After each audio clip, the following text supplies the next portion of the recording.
Bonjour, dans cette vidéo, on essaie de se souvenir comment on trace la perpendiculaire à une droite qui passe par un point. Alors, je vous montre un petit exemple d'énoncé, tout bête. Donc là, sur ma feuille, j'ai une droite D qui est tracée, un point A qui est extérieur à cette droite, il n'appartient pas à la droite, et l'énoncé tout bête, tracer la perpendiculaire à D qui passe par A. Je vais vous laisser faire, refaites sur votre cahier ou votre brouillon un dessin qui ressemble à celui-là, tracez la perpendiculaire avec l'instrument de géométrie qui vous semble le plus adéquat, et ensuite on voit ça ensemble. Mettez sur pause.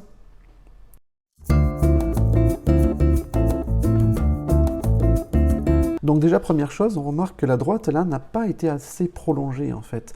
Mon point A est extérieur, mais il est décalé sur la droite. C'est-à-dire, si jamais je trace ma perpendiculaire, elle va être à peu près comme ça, elle ne va pas couper la droite, et ça, c'est pas très joli. Donc, on va commencer par prolonger. Alors, pour prolonger ma droite, je place ma règle proprement dessus, et je prolonge.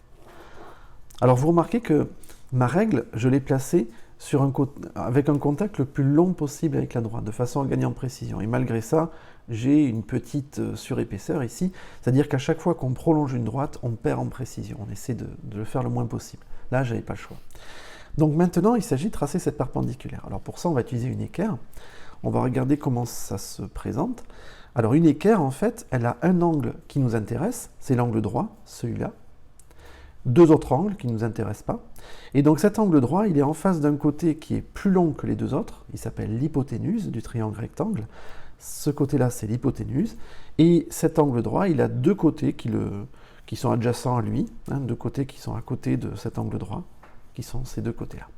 Bref, quand je vais utiliser mon équerre, je vais utiliser ce côté, mais jamais celui-là. L'hypoténuse ne m'intéresse pas, elle est très loin de l'angle droit. Alors, comment placer mon équerre ?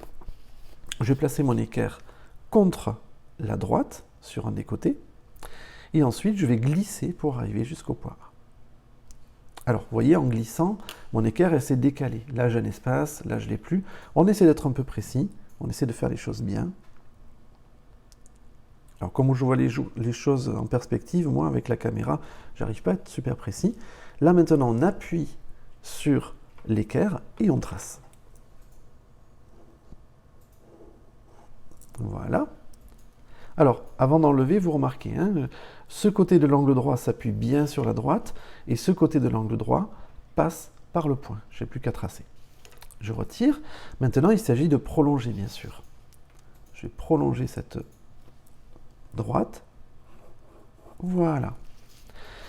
Alors, j'ai presque terminé. Étant donné que j'ai tracé la perpendiculaire à D qui passe par A, ça veut dire que dans ce dessin, cette droite est censée être perpendiculaire à celle-là, exactement perpendiculaire, d'après l'énoncé. Donc, comme c'est l'énoncé qui le dit, j'ai le droit de mettre un codage, je dois mettre un codage ici, pour indiquer qu'il y a un angle droit. Alors, je n'ai pas donné de nom à cette droite, puisque ce n'était pas donné dans l'énoncé, mais souvent on le fait. Alors, comme celle-là s'appelle D, on pourrait l'appeler D', par exemple, ce serait un nom correct.